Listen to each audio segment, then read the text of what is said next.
Okay, so now we're going to get to the cutting part. Gila recommends a two-person job. I'm going to show you how to do it with one person. Even some as large as these patio doors can be done with one person. Before we get to the cutting aspect, I'd like to talk about the surface area. Again, the big problem is with small particulates, so you want to do this on a surface such as a dining room table or workbench where you can really clean it off. You don't want to do it outside where there might be a chance of pollen or on some plywood. You can get some sawdust on it or anything like that. So I went ahead and cleaned my dining room table with just some normal Windex so that way the surfaces are the same. I unroll the sheet and I just place some weights on the end. The sheet runs, this particular sheet runs about 3 feet across. Hold on, my dog.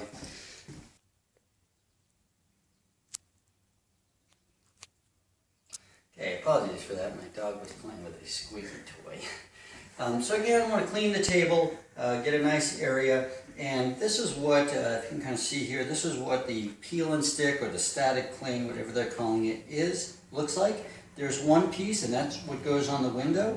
The other piece is just kind of a paper backing, kind of a wax paper. The other nice thing is it does have grooves, looks like about every ½ inch, and we're actually going to use those. So we're going to use the old carpenter's adage to measure twice, cut once. If you recall, we want something that's 26 by 28. To use the maximum amount of space here, since it's 3 feet wide, I'm going to run my 28 in this dimension and my 26 in the other. It doesn't really matter which dimension you use. I kind of show you how to do it both ways. But the one thing I want to show you is on one of these edges here, this is where it was actually machine cut. So again, I want to clean the table, get a nice area, and this is what, if you can kind of see here, this is what the peel and stick or the static cling, whatever they're calling it, looks like. There's one piece, and that's what goes on the window. The other piece is just kind of a paper backing, kind of a wax paper. The other nice thing is it does have grooves, looks like about every ½ inch, and we're actually going to use those. So we're going to use the old carpenter's adage to measure twice, cut once. If you recall, we want something that's 26 by 28. To use the maximum amount of space here, since it's 3 feet wide, I'm going to run my 28 in this dimension and my 26 in the other. It doesn't really matter which dimension you use. I kind of show you how to do it both ways. But the one thing I want to show you is on one of these edges here, this is where it was actually machine cut. You can kind of zoom in and kind of see that. Okay, again, I wanted to show you something here. Which side you use does matter. The very edges are going to be machine cut, which are going to be very, very nice. And I'm going to actually use those edges as my first edge when I go to put the film up. But one edge is a kind of a machined edge. You may not be able to see it, but you could certainly feel it. One is kind of got like a sawtooth pattern, like they ripped it off from like a tin foil, as you rip off a tin foil. And we do not want to use that edge. It simply doesn't stick and doesn't hold the water adhesion the same as the other. So we're going to cut that off in the process. However, we do want to keep track of the one edge that we will keep that is machined, but it doesn't have that rip part of it, because that's going to be the first edge that goes on. Makes the one-man job a lot easier. So again, I'm going to run my 28 this way, my 26 this way. Let me set up my 26, set it up on the outside, and I simply roll it just off the table. And depending on the reflectivity, if you get the mirror, if you get the platinum, it can be kind of hard to see the lines underneath, the markings. But generally speaking, if you kind of move your head around, change the light dimming, you can pick up on it quite easily. So I do want to follow the lines, these grid lines, and I'll just find the nearest one that's over approximating. That way, make sure I don't undercut. And I just take my time and I go as close to a straight line as possible. Now, even though I won't be using this particular edge that I'm cutting with the scissors, I'm actually going to do the one with the razor knife. I'm going to cut over it with the razor knife. I still want to be able to get as close to a straight line as possible. That's really going to help once I get the film on the window.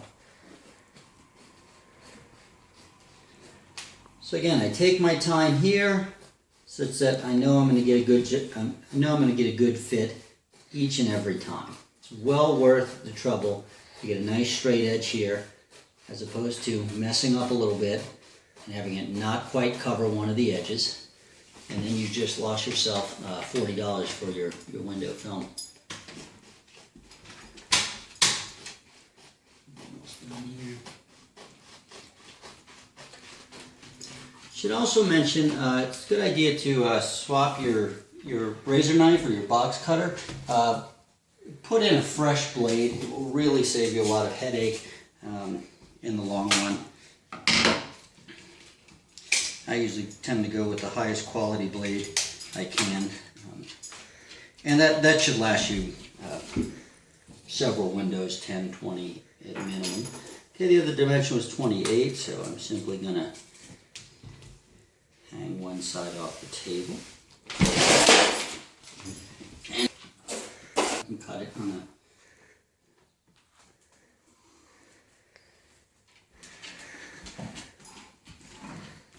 You good? Mm-hmm. So, measure out my 28. Get my scissors.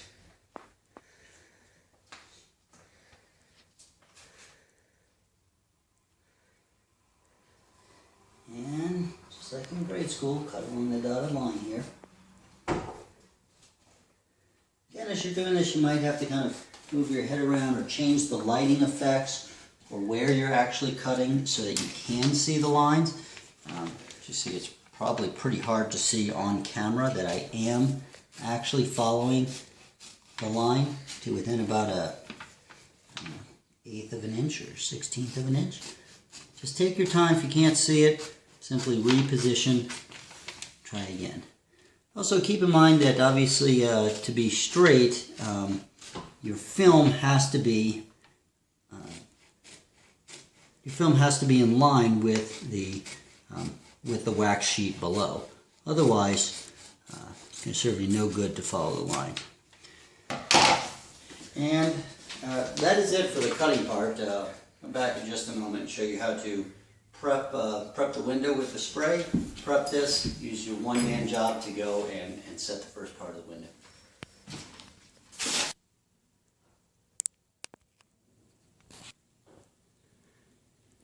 Okay, we're back here at the window. We're going to go ahead and do the top window. So this is how to do it as a one-man job. You need to spray the window and spray your film. And depending on whether you get the platinum or the titanium or the thickness, a little bit depends on how much you spray. Spraying more has the advantage that if you really wet it up pretty well and you misplace it, it's pretty easy to move it as an entire unit. However, if you spray it too much, especially with the one-man job, gravity will simply start to pull it down. So I'm going to show you about how much I spray. Something like that, nice even coat. And then we go back over to the window, to the film, excuse me. Okay, back here at the film, we're going to spray it equally liberally. We're going to make sure we get the corners. But most importantly, we're going to keep track of this one edge, and that's going to be really important. It's going to help us kind of set the stage, make our work a little bit easier. So again, you don't have to drown it. So a nice even coat. And now I'm going to hold it down, keeping track of this edge. This edge is either going to be the top or the left. Either one is fine. Paper drop. Go back to the window.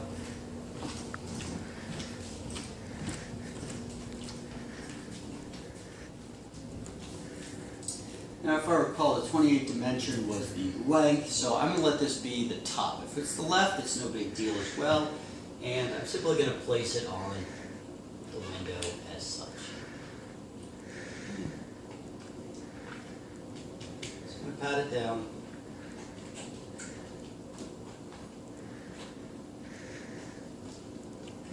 And once you have it down, find a couple air bubbles. That'll actually hold pretty well for the moment.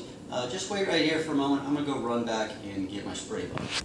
And I'm back, I have my spray bottle, I have my edge tool, I have my razor knife, I have my edge tool, and I also have my squeegee. First thing I'm going to do, you're going to actually get the water out of this several times to make a nice seal. When you first do it, I will also mention that the opacity isn't quite as clear as the normal window. Some of that is going to be due to simply the water being in between the film and the window. So we're going to get most of that out to make a nice tight fit. And over time that water will evaporate out. I shouldn't say it will evaporate, it's going to diffuse through the film layer, and then of course on the surface it's going to evaporate.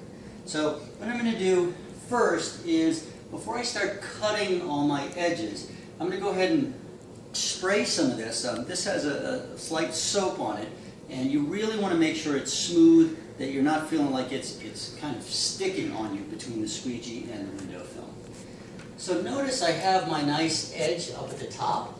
I like to do it on the top, or if you're right-handed, the left, having my straight edge on the left is the starting position. And what I'm going to do is I'm just going to get a lot of the major air bubbles out first. I don't have to be too particular. I just want to make sure that enough of the air and the sheet is going to be lying flat so that when I cut the edges, I'm not going to have any overhang because I had a fair amount of air pockets. So again, you just kind of want to do enough so that it slides smoothly. Kind of push some of the major air bubbles out.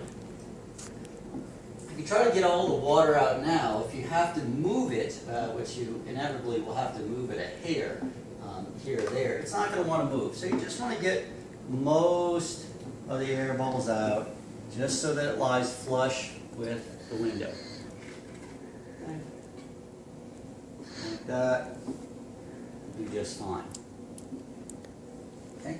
Next thing I'm going to do is I'm going to cut one of the edges, and it really doesn't matter which one. I'm going to start with the left because I'm right-handed. It's a little bit easier to go this way for me.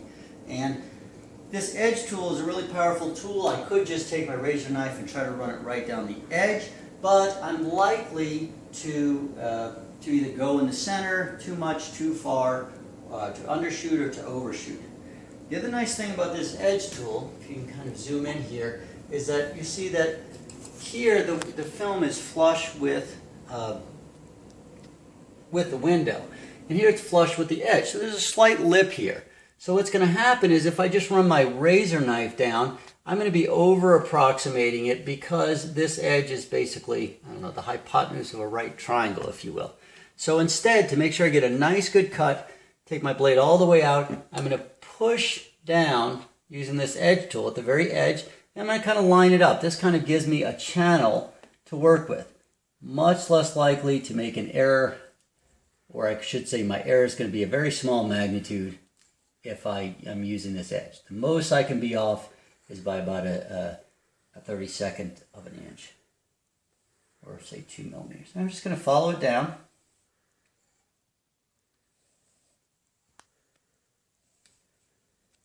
When I get to the edge, I'm going to press in, and I'm going to try my best to cut it out. I may not have gotten it perfect, but I just kind of go and pull it, and this time I got a nice clean cut.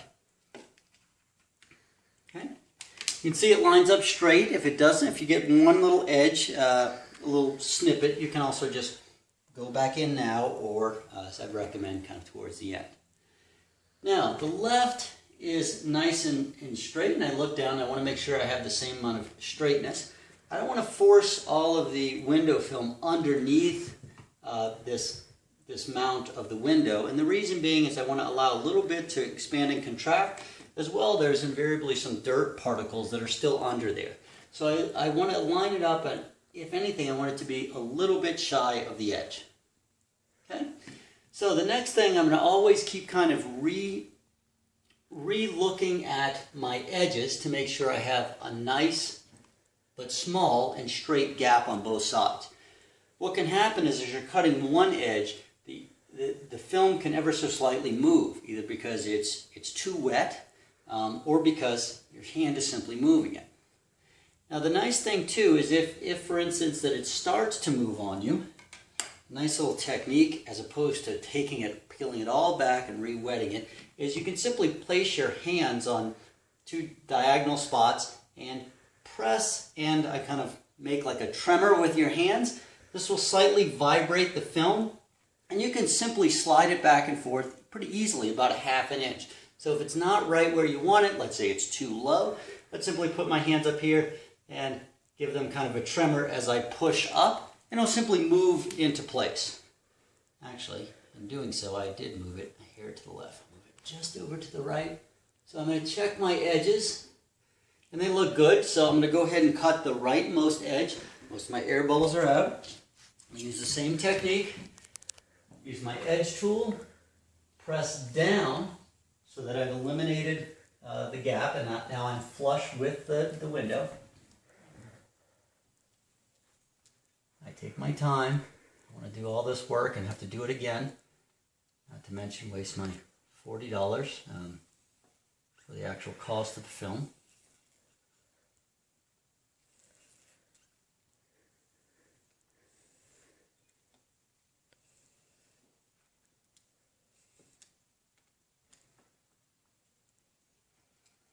You can also use the edge tool as kind of a pry to push down in case you hadn't cut it all off. Now I'm going to cut this tail off. The other thing you want to watch out for is snagging the corners and having them pull on them, because that will actually kind of create some tension marks in the film, and you'll see that as you finish. Okay, now I've gotten 3 edges cut out, and I'm going to go ahead and stop here. I'm going to wait quite a while to cut the bottom. I'm sure you could cut it without too much hassle, but this gives me a little extra leeway in case I mess up on the top or something like that. I can shimmy it up and shimmy it down. So what I'm going to do to make sure I have the best fit is I'm going to go ahead and start removing some of the soapy water on the interior. Again, we're going to do this in several stages, just like when we clean the window with our Windex. We're not going to rush, and usually it takes about 3 passes, at least for me, to get it exactly where I want it. So I'm going to wet it liberally. I'm going to start at the top, make sure it flows smoothly, and you can push some up, you can push some to the sides. And what you're doing is you're simply getting the water out of the middle residue. I usually start in the center, push either to the right or to the top. You don't want to push too hard. It can actually create some kind of stress marks, which you'll see later. So just a nice, light but firm pressure, at least in the beginning. We'll come back a little bit harder later, and we're just mainly getting the air bubbles out, getting the majority and the bulk of the water and fluid that's inside the window. Okay? Again, working from the inside out. Just going to take my time. Generally going from top to bottom. Just like that. I have my paper towel here to snag up any extra water. Okay. Again, I didn't do it perfect. I mean, I did it once when I first put the film on to get the major air bubbles out. Now I'm going back and getting out the smaller air bubbles, and I would say the majority of the liquid. I don't know if there's an advantage to going up or down or left to right. All I know is you don't want to put too much stress in any one direction on the film, or it can kind of retract. So I'm going to push this down, and now you see that the bottom edge is virtually ready to be cut. I'm going to go back over, I'm going to check my edges, see that the left edge is right where I want it. If not, I'm going to do the trimmer move and move it to the left. The top edge looks good and the right edge looks good. As well, all my major air bubbles are out. Most of my liquid is out. It's actually, the film is sticking quite well now and sharply to the window. And now I'm going to do the bottom edge. Same technique. Right to left, left to right, whatever you feel most comfortable with.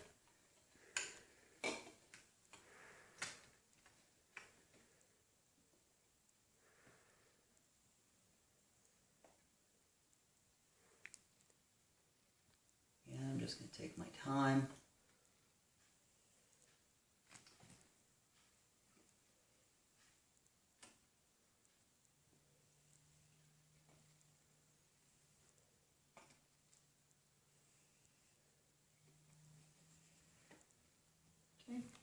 Okay, once I've cut it, sometimes the edges don't fully come out. This one it does. I can use my edge tool to kind of keep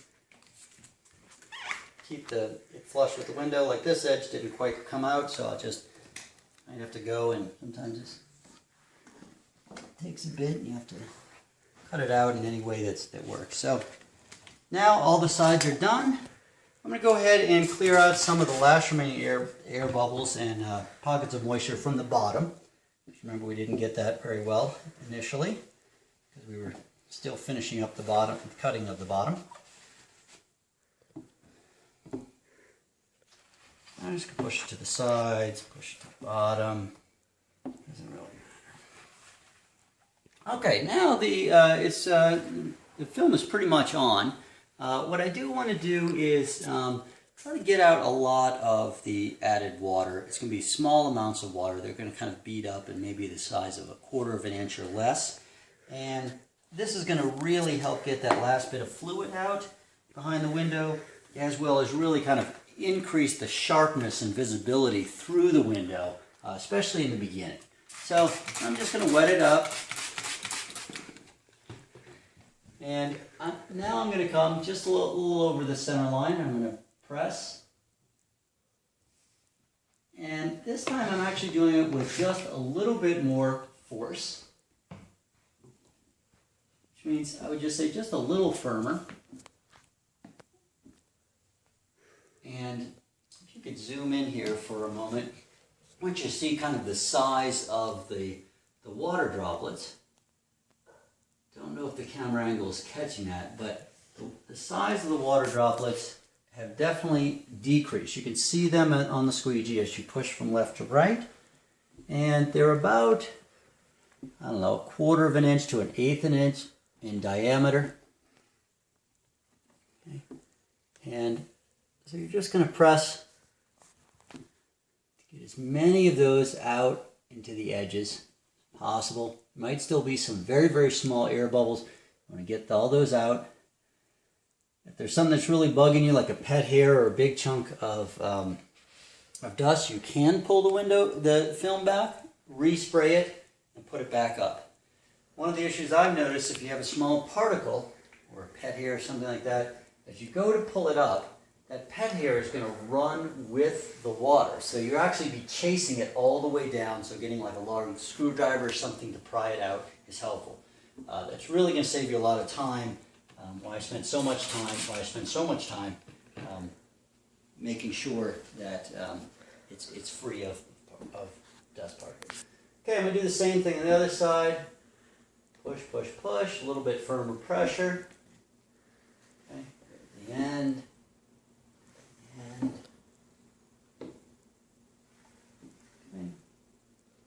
Again, if at any time you start to feel your squeegee sticking, just simply apply a little bit more water to the outside of the film. Okay. So now I've basically got the top half done. I'm just going to take my time, do the same thing with the bottom half.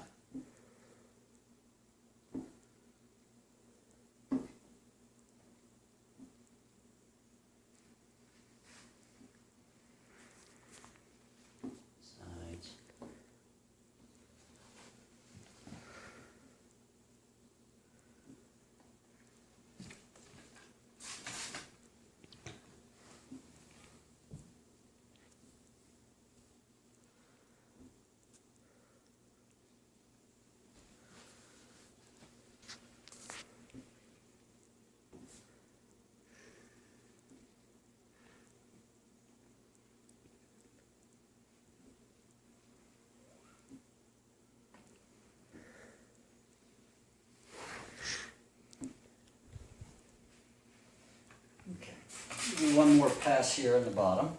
Generally the bottom builds up a little bit more. A little bit more water.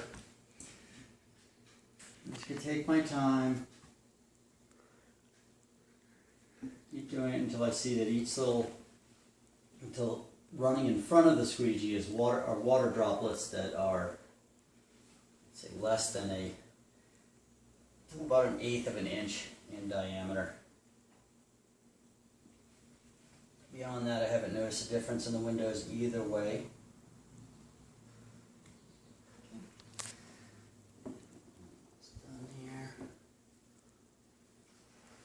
And then I can check and look, make sure my edges still look fine.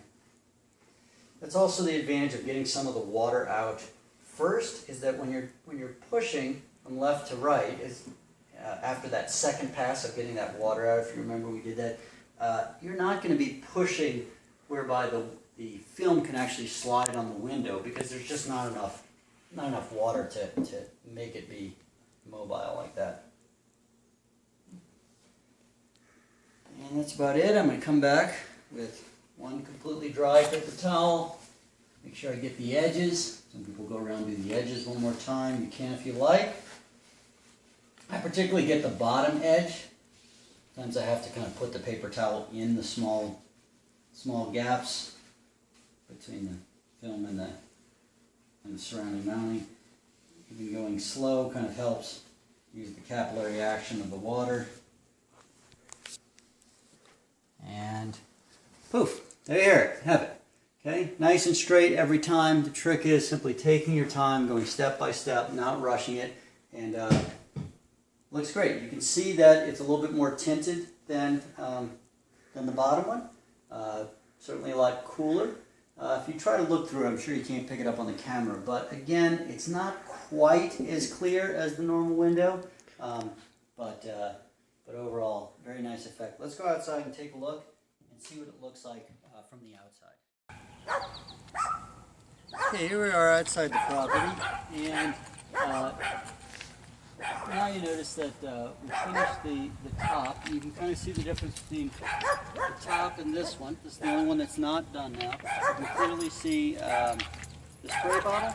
In the other window, which you can't see, I placed a Windex bottle. So you can see that you really can't see past an inch or so, whereas this one, it's quite clear. Looks good on the outside, gives a nice real effect. Doesn't look too mirrory, looks pretty natural.